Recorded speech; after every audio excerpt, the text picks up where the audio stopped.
Dans ce numéro, il n'y a pas de calcul de limite à faire. Il est juste demandé euh, d'effectuer une mise en évidence simple de la puissance x la plus élevée, ce qu'on appelle terme dominant. Donc, admettons, soi-disant, qu'on calcule une limite au voisinage de l'infini.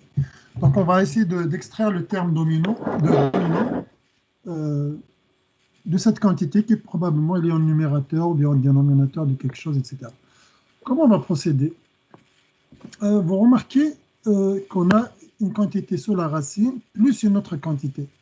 Si on n'avait pas de racine, on avait par exemple moins 5x carré plus 13x3 sur 2 par exemple, ou je ne sais pas, je ne sais quoi. Là, c'est facile. Je vais juste voir la puissance la plus élevée ici, la puissance la plus élevée, et je compare, et puis je prends la puissance la plus élevée comme facteur dominant. Mais ici, sous la racine, c'est un peu plus compliqué. Donc, je devrais extraire ce qui est sous la racine. Pour l'extraire, il faudrait donc que je fasse d'abord une mise en évidence de termes dominants sous la racine elle-même, avant de sortir de la racine. En gros, on va avoir la chose suivante. Moins 5x carré, pour le moment, je le laisse, parce que c'est après que je vais comparer avec la chose qui va sortir sous la racine. Parce que la chose sous la racine, je ne peux pas la comparer avec ce qu'il y a à l'extérieur.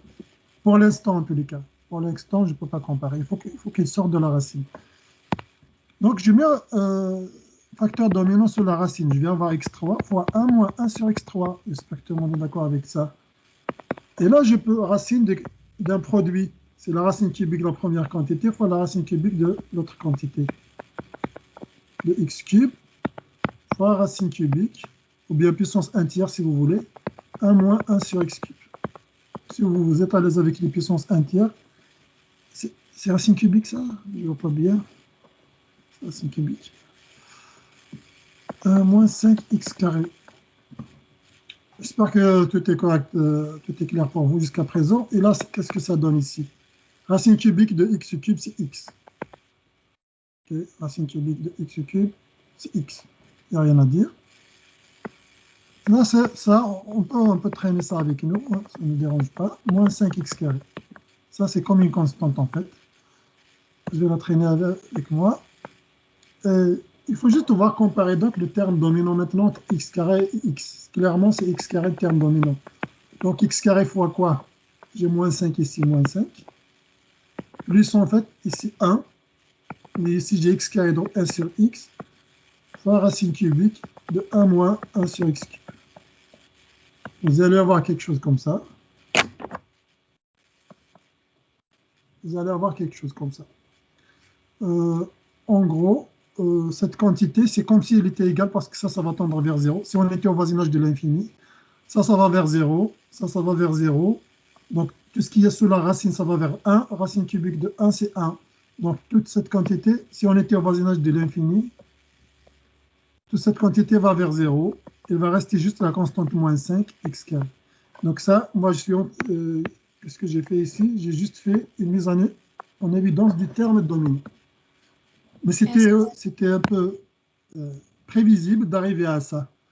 Quand je remarque ici x carré, et je sais que j'ai x cube, le terme dominant sous la racine, c'est x cube.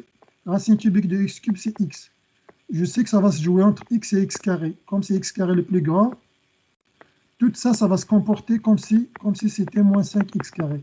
Comme si c'était, hein, c'est pas moins 5x carré, mais c'est moins 5x carré plus des quantités qui vont tendre vers 0. Ok, donc moins 5x carré, moins 5x carré, plus des quantités qui vont tendre vers 0. Voilà. Donc, mais ici, j'ai donné juste un moyen de prévoir à l'avance vers quoi on va y aller. Mais bien sûr, le moyen de le faire, c'est exactement ce que j'ai fait ici. Ok? J'espère que c'est clair. Excusez-moi. Oui? Est-ce que c'est possible de réexpliquer comment vous êtes passé de la dernière ligne mauve à la ligne bleue? Je comprends pas. Ah, ok. Donc là, j'ai dit que x carré, c'est le terme dominant. Ici, j'ai x carré. Ici, j'ai x. Donc, le plus grand, c'est x carré. Ok, tu mets x carré en premier. Donc, extrait x carré. Ensuite, ici, en fait, c'est comme si j'ai inversé. C'est comme si j'ai écrit ça déjà au début. Ça ne change rien. X carré fois moins 5. X carré sans facteur, c'est quoi? C'est moins 5. Donc, x carré fois moins 5. Ça me donne ce côté-là. Ce côté, je l'ai fini. Mais il me reste cette quantité par x. Par x, là, je vais 1 sur x, puisqu'il y a déjà, je peux mettre, si vous voulez, x sur x carré. Comme j'ai multiplié par x carré, je divise par x carré. Mais x sur x carré, c'est 1 sur x. Donc ici, il va rester 1 sur x. Et cette quantité va rester intacte. Il n'y a rien qui va changer cette quantité. Je ne sais pas si c'est clair. J'espère en tous les cas. Mais c'est ça la réponse. Oui, c'est ça la réponse. Qu'est-ce qui est demandé? C'est juste la mise en évidence. Qu'est-ce qui est demandé? Mais moi, j'ai fait d'une autre manière. Attends. Ça doit pas être bon, là. Mais j'ai tout de suite À chaque enlevé expression effective, une mise en évidence simple de la puissance la plus élevée. Juste un instant, s'il vous plaît. Ben, j'ai tout de suite retiré x. J'ai retiré x tout de suite. Fait que genre, ça me donne x parenthèse 1 moins 1 sur racine de 3x, ferme la parenthèse, moins 5x. Moins 5 sur x, je veux dire. Attends. Tu as dit que tu as retiré x tout de suite. Quand tu as fait ça? Ben, j'ai fait x par ouvre la parenthèse 1 dès le moins début? 1. Attends, dès le début? Ouais. Et comment tu as fait pour sortir x? Il faut d'abord mettre en évidence, c'est correct, parce que la racine cubique de x, c'est x. Mais il faut d'abord mettre en évidence à l'intérieur de la racine, sous la racine. Est-ce que tu as fait cette étape ou pas? Non. Il ne faut pas sauter des étapes. C'est vrai, à la fin, c'est x, oui. À la fin, c'est x. Il faut la racine cubique de quelque chose. À la fin, c'est x.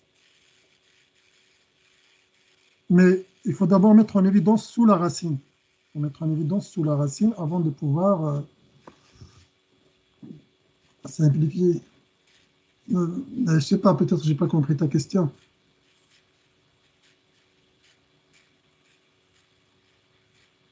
Tu peux refaire ta question?